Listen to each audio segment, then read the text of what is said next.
Select பண்ண?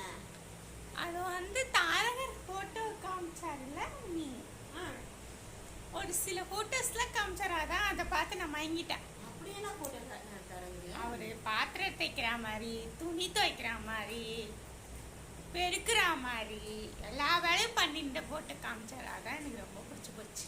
ஓ, அதை வச்சுதான் நீ கல்யாணம் பண்ணியா? ஆமா நீ, ஏன்னா எல்லா வேலையும் அவர் தலையில கட்டி நீ யோசிக்கிறாங்க. ஆமா, அப்புறம் தானே அவங்கள வந்து கொஞ்சம் தொல்லை கொடுக்க முடியும். சூப்பர் பொண்ணு நீ. தேங்க்யூ. ஹலோ காய்ஸ், இந்த வீடியோ உங்களுக்கு பிடிச்சிருந்ததுன்னா லைக் பண்ணுங்க, ஷேர் பண்ணுங்க, கமெண்ட்ஸ் பண்ணுங்க, சப்ஸ்கிரைப் பண்ணி பக்கத்துள்ள பெல் பட்டன்